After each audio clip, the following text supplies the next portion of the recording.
Masa dari Aliansi Masyarakat Peduli Sungai Rawas di Kabupaten Muratara, Sumatera Selatan menuntut penambangan emas ilegal dihentikan agar segera direspon oleh Pemda setempat. Masa lantas membakar ban dan memblokade ruas jalan lintas Sumatera di Kelurahan Surulangun. Masa akhirnya membuka blokade jalan setelah Bupati Muratara Devi Suhartoni turun langsung menemui para pengunjuk rasa. Dari hasil dialog, pemerintah kabupaten dan penegak hukum setempat berjanji akan menghentikan penambangan emas ilegal yang berdampak pada kerusakan alam. Assalamualaikum warahmatullahi wabarakatuh. Halo para pemirsa, dimanapun kalian berada, bersama dengan saya Nesreza Pamutadin. Di sini kita akan membahas mengenai suatu kasus yang masih hangat, yakni aksi penolakan terhadap tambang emas ilegal di Kabupaten Musirawas Utara. Baiklah, langsung saja kita masuk ke pembahasannya.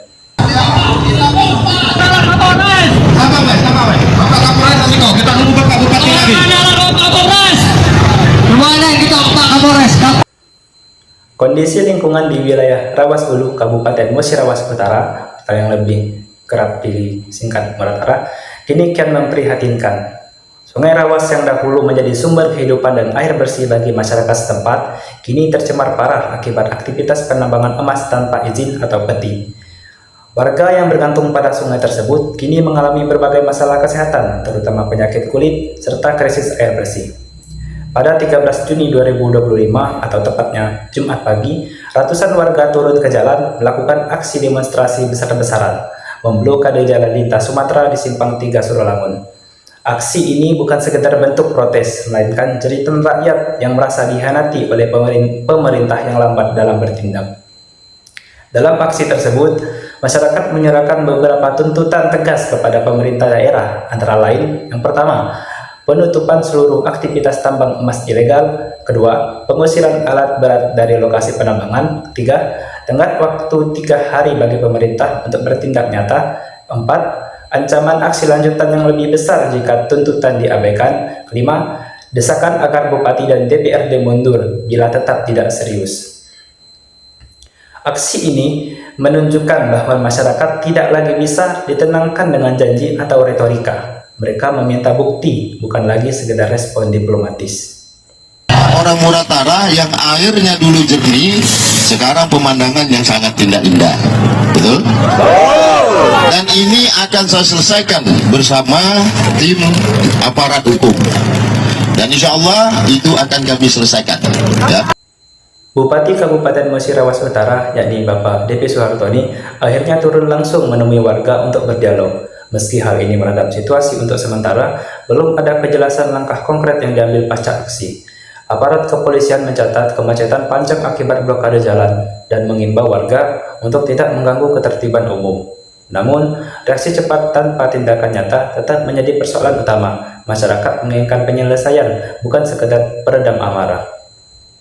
Aktivitas seperti di Muratara mencerminkan masalah klasik di banyak daerah Indonesia, yakni lemahnya penegakan hukum, konflik kepentingan antara pemerintah dan ekonomi, serta pengabaian terhadap kelestarian lingkungan. Dalam jangka panjang, tambang ilegal ini bukan hanya merusak alam, tetapi juga menciptakan ketimpangan sosial dan krisis kesehatan masyarakat. Kehadiran alat berat dalam skala besar juga menimbulkan pertanyaan serius. Siapa yang sebenarnya di balik tambang ilegal ini? Mungkinkah ada pembiaran sistemik atau keterlibatan oknum? Dalam pandangan Islam, Islam menempatkan manusia sebagai khalifah di muka bumi yang memiliki tanggung jawab besar dalam menjaga amanah Allah termasuk lingkungan hidup. Kerusakan di lingkungan akibat penambangan emas ilegal di Musirawas Utara merupakan bentuk nyata dari pengkhianatan terhadap amanah tersebut. Sungai Rawas yang tercemar, penyakit kulit yang menyerang warga, dan krisis air bersih adalah bukti bahwa alam telah dihianati demi kepentingan duniawi. Akar utama dari semua ini adalah sifat tamak dan keserakahan, yang dalam Islam jelas dilarang. Dalam ajaran qanaah, kita diajarkan untuk merasa cukup dan tidak rakus terhadap harta dunia. Sayangnya, nilai ini hilang ketika keuntungan pribadi mengalahkan nilai kemanusiaan dan kelestarian alam. Dalam situasi seperti ini, kepemimpinan yang adil dan tegas sangat diperlukan. Pemimpin yang meneladani Rasulullah SAW seharusnya berdiri membela kepentingan rakyat, bukan membiarkan kepentingan ekonomi segelintir orang merusak masa depan masyarakat. Ketika pemimpin tidak hadir dalam melindungi hak rakyat dan membiarkan kerusakan terus terjadi, maka krisis tidak hanya terjadi di tataran lingkungan, tetapi juga krisis kepercayaan dan keadilan sosial. Lalu, apa solusi untuk menghadapi permasalahan ini?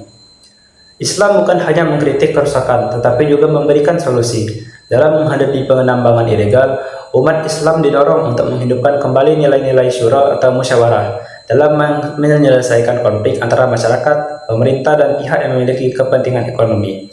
Musyawarah membuka ruang partisipasi masyarakat dalam menentukan nasib lingkungannya sendiri.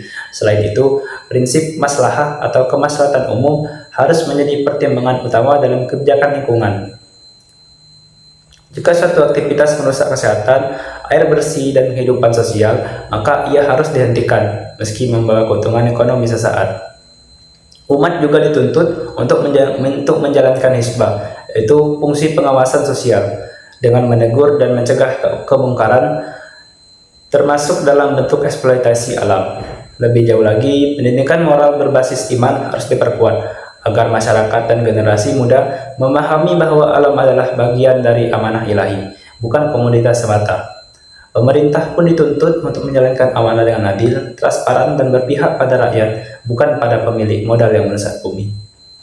Kerusakan lingkungan akibat tambang ilegal bukan sekedar persoalan hukum, tetapi juga cerminan rusaknya moral, lemahnya kepemimpinan, dan lunturnya kesadaran sebagai hamba Allah. Islam mengajarkan bahwa menjaga bumi adalah bagian dari ibadah.